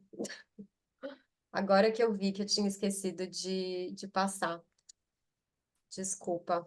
Mas, enfim, vamos então passar para esse ponto da empatia como mecanismo evoluído de altruísmo direcionado no texto. Ele fala que a boneca russa, ela é legal, esse modelo, para um biólogo, porque cada camada externa abrange uma mais antiga e profunda. Então, uma visão temporal mesmo da evolução, né? Em que você teria evolutivamente características sendo ali agregadas. E ele diz que isso é relevante para a origem da empatia, porque todo comportamento provavelmente tem compartilhamento emocional baseado naquele mecanismo de percepção-ação que a gente viu no capítulo anterior, né, de representações neurais automaticamente, inconscientemente ativadas de estados nos sujeitos semelhantes aos percebidos no objeto ali, né, tem isso de modo nuclear. Sem esse componente emocional, é difícil ver porque humanos ou animais outros que humanos se importariam com a situação do outro, né? E ele diz que os humanos têm tão pouco controle sobre a ativação empática que é comum, né, a gente se proteger dela. Então, quando você vê alguma coisa horrorosa, né, para mim, por exemplo, quando eu estou no Instagram e aí aparece um vídeo de um animal sendo vítima de maus tratos, que é a coisa mais comum acontecer, porque meu Instagram é totalmente inteligência artificial, né, influenciado por né, por esse tipo de coisa. Então, imediatamente o que a gente faz é virar o olho, né? Porque a gente não consegue evitar que isso aconteça. Eu até lembrei daquela história, né, no final do nazismo, que os alemães obrigaram, com o término do nazismo,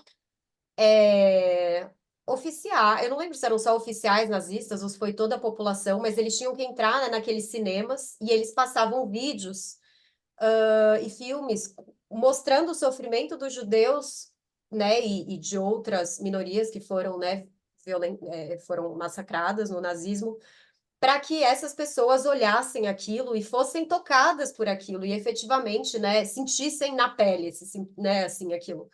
E aí o que muitos faziam eles estavam olhando para baixo, eles não assistiam, né, entravam, os soldados ficavam na porta e eles entravam e ficavam assim, olhando para baixo e não assistiam. Então, isso mostra o pouco controle que se tem sobre a ativação empática, né? É algo que ocorre de modo, e aí eu entendo, incorporado mesmo. Enfim.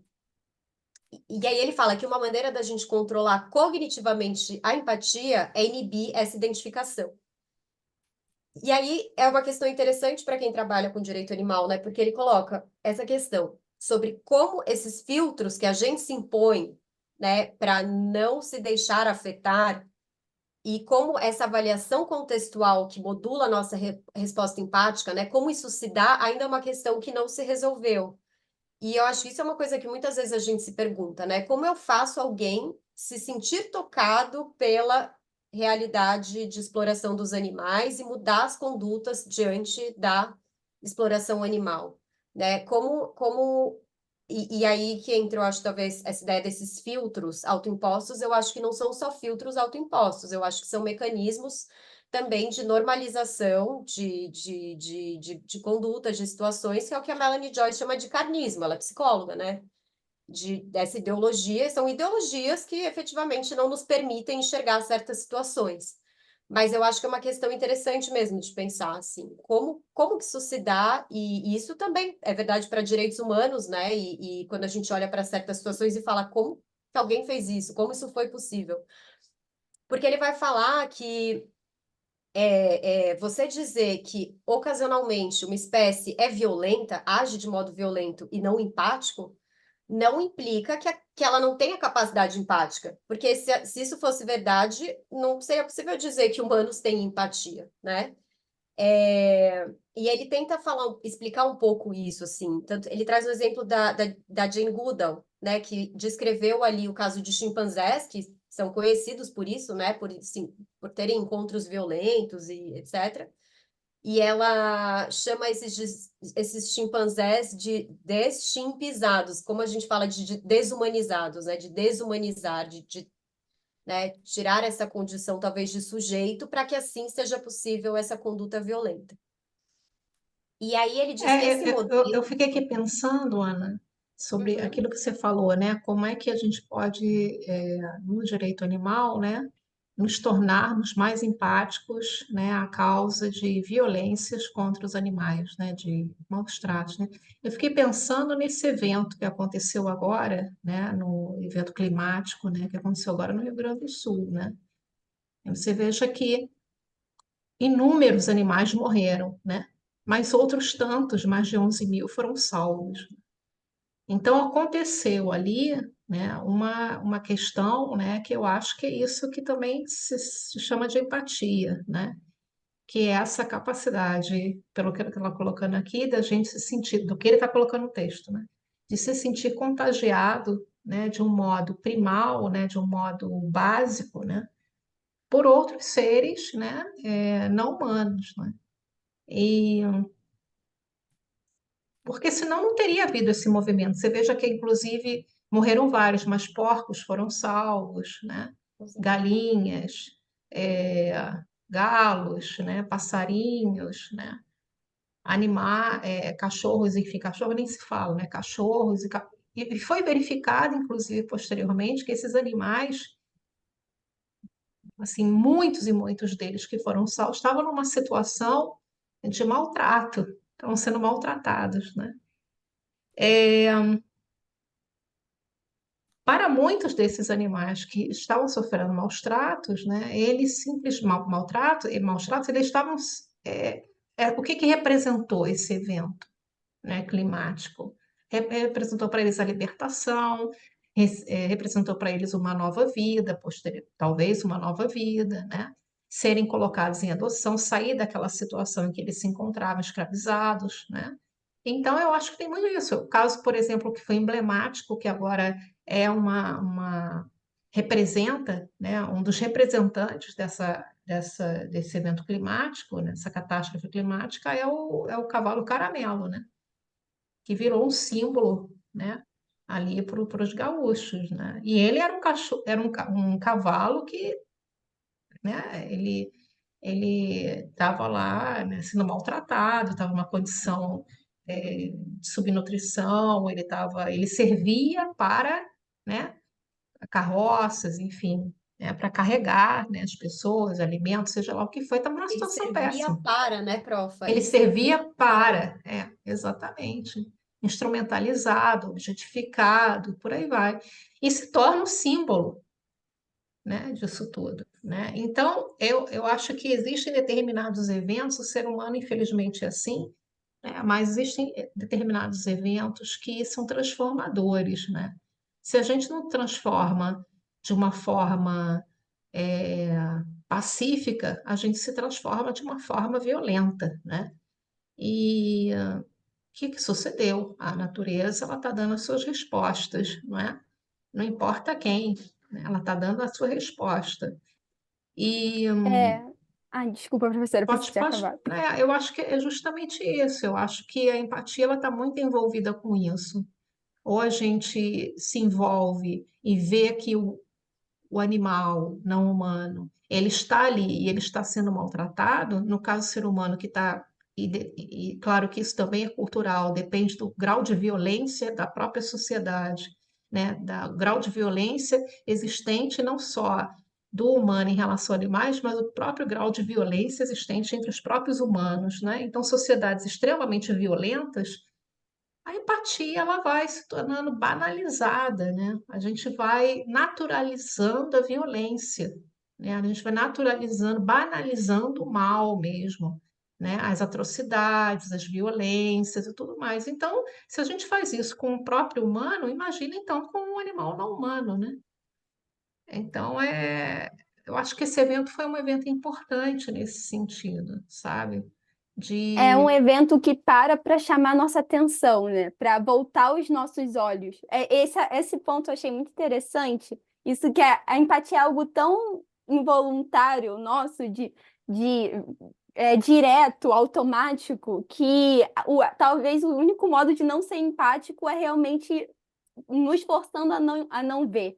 Aí vem um exemplo desse como o Rio Grande do Sul, e me lembrou muito também um trabalho que eu apresentei com a Ana, se os matadouros tivessem paredes de vidro. Então, se os matadouros tivessem paredes de vidro, a gente estivesse vendo diretamente a crueldade que acontece lá dentro, será que a nossa reação não seria diferente, né? Porque... E aí me lembrou também do texto do Honneth, da invisibilidade. Porque parece que para eu não ser empático, talvez o único modo é eu invisibilizar aquela outra pessoa, não vou reconhecer seu valor como ser humano, porque assim eu não me importo, não vejo os seus estados mentais, as suas necessidades. Então, isso tudo ficou girando na minha cabeça, não sei se faz sentido. total Karina, sentido. total. Eu só Fala, queria, prof. eu só queria pegar um ponto que a Karina trouxe, que eu acho que é muito importante e que está dentro da fenomenologia. Você diz, Ana, como nós nos tornarmos empáticos, né, em relação à causa animal. Eu acho que tem um ponto na fenomenologia que a gente pouco discutiu, que se chama chamar atenção para, né? Atenção para, né? Que isso está dentro da fenomenologia, né? Ou seja, Eu como já gostei disso, professora. Eu nunca tinha ouvido falar a desse gente, chamado a atenção gente, a gente nunca discutiu, isso está lá no Ah, Merleau-Ponty, né? O sentido de atenção, né? Está lá no iniciozinho do livro dele e tal, ele desenvolve isso, né? No livro dele, de algum modo desenvolve, chama atenção para isso. Esse chamar atenção, né? Já nos coloca numa posição fenomenológica, né? Por quê? Porque ela nos canaliza o nosso olhar para, né? As nossas sensações para alguma coisa, né? Então, isso está dentro do desenvolvimento desse modo, né, de formação, de constituição da intencionalidade da consciência intencional, né? O chamar a atenção para. Porque quando a gente está no mundo, né, os nossos olhos, né, eles são direcionados. Estou falando dos olhos, mas podem ser outros sentidos. Mas, enfim, os nossos olhos, eles são direcionados. Tem algumas coisas que nos chamam a atenção, tem outras coisas que não nos chamam a atenção. Aquilo que nos chama a atenção, né, é sobre isso que a gente desenvolve uma consciência, né, chamada de consciência intencional. Nós nos tornamos conscientes daquilo, né?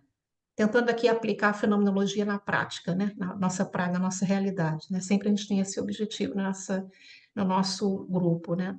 Então, primeiro a gente tem que ser chamado a atenção para alguma coisa, né? Para um evento, como foi do Rio Grande do Sul, para o sofrimento de um animal, como foi no Rio Grande do Sul, e, enfim, inúmeros outros exemplos para isso, né, também, né, para o sofrimento de uma pessoa, né?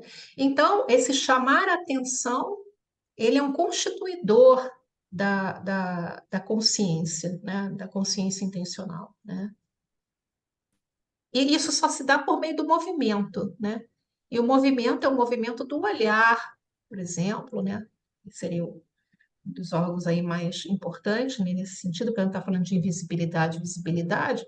Então, esse movimento do olhar que é direcionado para um fato no mundo, para um evento, para uma pessoa, para uma situação, para um contexto, né? Então, acho que isso é importante a gente falar aqui, né? Pode continuar por mim. É interessante mesmo, prof, essa ideia do chamar atenção para. Eu, inclusive, hoje li uma notícia sobre dezenas de macacos que caíram das árvores no México por conta do calor, né? Então, assim, é um negócio que seu coração cai no chão na hora, né? E a foto do macaquinho, e aí acho que o Deval fala um pouco disso também, de como a gente tende também a ter mais empatia, assim, a se conectar mais quando são situações que, de algum modo, a gente tem pontos ali de identificação. Mas o macaquinho tava a carinha do Jorge, né? Que é o meu cachorro mais novo. E você vê o macaquinho que eles colocaram na foto e essa notícia, são esses eventos climáticos, né? Que são a gente, são fruto das nossas ações, né? E então, enfim, é engraçado como esse texto. Eu comecei a ler por conta dessa recomendação mesmo do Patrick Lohed. Eu achei que era importante para pensar a empatia, ver como, né, se pensa a empatia nesse universo, mas engraçado isso que a Karina falou, essa parte do texto foi a que eu gostei mais, dessas questões que, na verdade, ele explora pouco, né? Ele abre essa porta, ele deixa essa questão, mas ele não explora, né? Não é a preocupação desse texto. Mas acho que vale realmente esse tema que a professora mencionou, né? Desse chamar a atenção para e de pensar sobre isso, porque eu acho que e que a Karina trouxe, né? Dessa preocupação das ecofeministas, né? De entender, ou a Melanie Joy, né? Como que a gente faz para afetar o outro, né? Para chamar a atenção do outro para essas situações, né? Mas, enfim, só queria responder as intervenções. Fala, Karina. Não, eu só ia falar que foi a parte do texto que eu mais gostei também, e É. eu tentei conectar um pouco até com a minha pesquisa, de pensar nas cuidadoras que são invisibilizadas, como chamar atenção para esse grupo, né? Que geralmente a gente não se importa muito porque tá ali, não está no nosso campo de visão. Né? Então, por isso que eu achei esse conceito interessante. Depois, até se a professora tiver texto sobre isso. Ela já falou que é do Merleau-Ponty, né? Eu vou procurar. Tá lá no Esse é um tema Merleau-Ponty, legal. isso, tá lá no Merleau-Ponty, na parte inicial do livro dele, né? Ele não está falando especificamente, mas ele fala do que significa atenção, né? Que a atenção ela é sempre direcionada. Se existe uma direção, ela é intencional, né? Se ela é intencional, ela é um elemento que forma a consciência, né? Intencional, Profa, será que motora. naquele livro de fenomenologia crítica, eu acho que tem talvez um capítulo lá que fala de visibilidade, invisibilidade, Tem. não tenho certeza, mas é capaz, porque eu acho que toca bem nesse tema da fenomenologia crítica, né? Toca, mas esse tema da atenção, ele é um tema da fenomenologia, né? Do Uhum, Merleau-Ponty. Eu também explorei esse tema no meu próprio livro de 2023, na parte final do meu livro, em que eu uhum, estou falando sobre atenção e uhum, mas lá no final mesmo, lá na conclusão, você nem lê o livro inteiro, uhum. lá na conclusão eu falo sobre isso, falando em relação, enfim, a... Mas eu digo com relação a essa questão desses mecanismos sociais normalizadores, por isso que eu pensei nessa parte crítica Ah, sim, agora estou sabe? De entendendo. pensar né, compreender esses fenômenos para combatê-los, Uhum, trazer uhum, luz, né? Não sei isso. se de Tem a repente. ver com isso também, eu acho. É, por quê? Porque a fenomenologia crítica, né, ela também trabalha com a questão da incorporação, né? Eu acho que esse é um termo aí chave para a gente falar em fenomenologia crítica, né? Incorporação, né? Ou seja, é, a consciência intencional, motora, né? Que se calca no movimento, ela se localiza onde, né? Ela se localiza no mundo da vida, especificamente no mundo social histórico, né? E então ela tem um caráter empírico, né? Então a gente não está falando de nada de metafísico, mas de alguma coisa que é incorporada, né? E aí ela se comunica com o pós-estruturalismo, lá de Foucault, né? Esse pessoal aí, e tem interlocuções possíveis, né? Então, sobre a questão da subjetividade, intersubjetividade, né, das relações, as relações intersubjetivas se dando dentro de um contexto comunitário, de um contexto social, né? Então, tem a ver com isso, né? Então, e essa tensão, claro que eu acho que é um termo particular da fenomenologia, mas pode ser desenvolvido dentro da fenomenologia crítica, né? Claro, claro, porque está a questão da visibilidade de grupos sociais ou invisibilidade de grupos sociais, né? A Karina está trazendo a questão das cuidadoras, né? De movimentos sociais, né? Então também está nesse espectro também que a gente pode explorar. Sim, sim, É. bem interessante. Uhum. Eu estou chegando no fim aqui. Ele vai dizer, então, aquilo que eu já comentei, né? Que a resposta empática ela é amplificada pela similaridade, pela familiaridade, pela proximidade social, pela experiência positiva com o outro. Então, ele traz estudos em humanos, né? Em que os sujeitos simpatizam com o prazer ou a angústia de alguém que ele chama de confederado, né? Ou se percebem o relacionamento como cooperativo, mas eles mostram uma resposta antipática, ou seja, uma angústia ao ver o prazer do outro, ou um prazer ao ver a angústia do outro. Se percebem o relacionamento como competitivo. Achei isso bem interessante também. Daí ele traz ressonâncias magnéticas, enfim, estudos com ressonâncias magnéticas que mostram áreas de ativação cerebral que mostram, então, que você tem uma ativação empática maior com relação àqueles com quem você tem um relacionamento próximo ou positivo e que é suprimido ou transformado em um prazer para com a desgraça alheia em relação a estranhos e desertores, ele fala. E eu pensei muito nessas situações de linchamento, sabe? Situações em que você vê alguém... Desculpa, o Jorge está tentando subir no meu colo.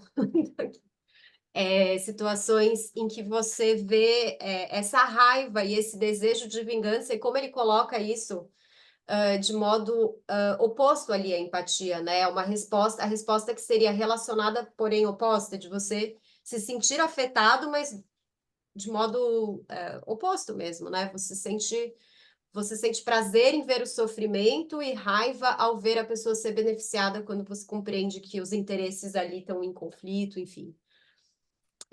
Achei interessante também isso que ele traz. Isso a gente vivencia, né, no dia a dia, né? A gente Exato. estabelece relações empáticas ou antipáticas, né, com várias pessoas, pessoas que a gente pode estar assim extremamente próximo, né? A gente, enfim, né? Isso aí faz parte, né, das nossas experiências, né?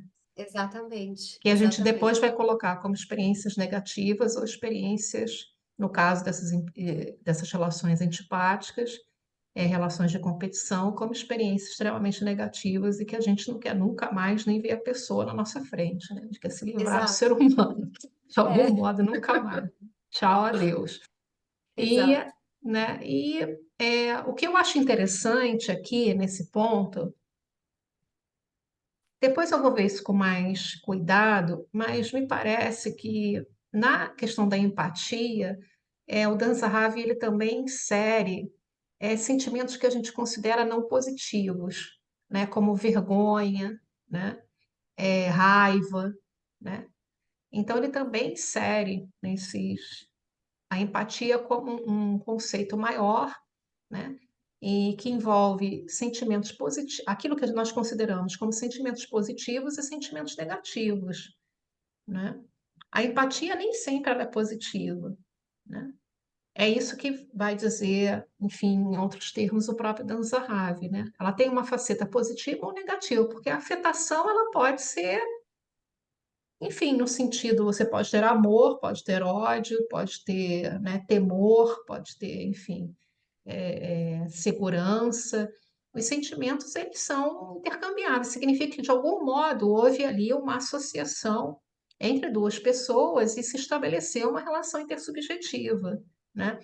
E é interessante ele colocar essa questão aqui, empatia como sendo uma coisa, né? Ou seja, sendo positiva, e a antipatia sendo negativa, Sendo a supressão da a empatia. supressão da empatia, né? É, E eu não sei, me parece. Eu acho interessante, assim, não tem um posicionamento se concordo, discordo, mas eu achei interessante, assim, ele fazia essa distinção, né? Como alguma coisa positiva, empatia sendo positiva e antipatia negativa. E, mais uma vez, a fenomenologia coloca os sentimentos todos, sejam positivos ou negativos, dentro da empatia, né? Interessante. Muito bom texto, Ana. Achei muito interessante que você trouxe esse texto hoje. interessante, né? Ele é um texto é, com questões, né? Ele tem questões, mas eu acho que o Deval ele é um autor para a gente conhecer, né? Assim, e ele ficou agora mais comentado, ele faleceu, né, recentemente, e eu achei que valia mesmo, enfim, para pensar mesmo, né? O que dá para conectar ou não, mas enfim. E aí, como conclusão, então, né, ele vai dizer que a empatia ela pode fornecer a principal motivação para o comportamento de indivíduos no que toca, né, ao comportamento altruísta. Então, em vez de assumir perspectivas aprendidas ou cálculos sobre benefícios futuros, essa abordagem, aí de novo, aí eu acho que ele está criticando justamente essas outras visões, porque ele fala, né, em vez de assumir expectativas aprendidas ou cálculos sobre benefícios futuros, essa abordagem enfatiza um impulso altruístico espontâneo e um papel mediador das emoções. E aí ele resume a abordagem dele, né, em 5 conclusões. Uma explicação evolutivamente parcimoniosa do altruísmo direcionado pressupõe processos motivacionais similares em humanos e outros animais. Segundo, a empatia amplamente definida é uma capacidade filogeneticamente antiga. Terceiro, sem o engajamento emocional provocado pelo... Por isso que eu pensei nessa continuidade darwiniana, aí, nesse sentido. Terceiro ponto, ele fala que sem o engajamento emocional provocado pela empatia, não fica claro o que poderia motivar o comportamento de ajuda quando ele é extremamente custoso, né? Que você vê nesse caso, por exemplo, do chimpanzé que entra na água para salvar um chimpanzé que está se afogando, sendo que ele mesmo não sabe nadar, né? Então, se você não tem um engajamento emocional, que ele diz que vai ser provocado pela empatia, por que que ele faria isso, né? Por que outro motivo? Não pode ser um cálculo, simplesmente. Quarto, consistente com a teoria da seleção de parentesco e do altruísmo recíproco, a empatia favorece indivíduos familiares e cooperativos e tem viés contra os desertores, que é esse último aspecto que a gente viu agora. E, em quinto lugar, combinada com a habilidade de tomada de perspectiva, a autonomia motivacional da empatia abre caminho para um altruísmo intencional em algumas espécies com grandes cérebros, e que daí é essa parte que a gente acha menos interessante de criar essas categorias. Mas ele numera exatamente assim no texto, né? Ele traz essas 5 grandes conclusões aí ao final. E é basicamente isso. Tá ótimo. Parabéns pela relatoria, né? Muito detalhada, como sempre, né? E didática também, porque é um texto, né, mais difícil da gente deglutir esse texto, né? Com várias informações aí, principalmente para quem está entrando agora, né? Informações novas, né? E a gente então vai se ver na semana que vem com a relatoria de quem? Eu acho que é do Carlos, Do Carlos, né? O porque a Carlos não, Camila é a última. tá, o Carlos não esteve presente hoje porque ele está adoentado, mas ele está se recuperando. Possivelmente amanhã ele não vai estar na aula. Camila, no dia da sua relatoria, será? Eu pergunto aqui para você, nós poderíamos iniciar um pouco mais tarde, porque eu tenho uma banca, Travou para vocês também. Ah, travou. É, eu ia perguntar isso. tá? Melhorou agora? Voltei? Vocês estão me escutando? Foi.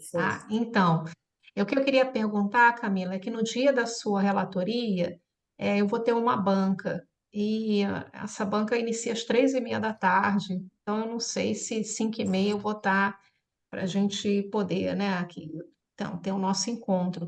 Seria possível a gente marcar às 6 horas? Ou então, se não for possível para você, a gente adiaria e faria na semana seguinte. Por mim, sem problemas. Podemos adiar.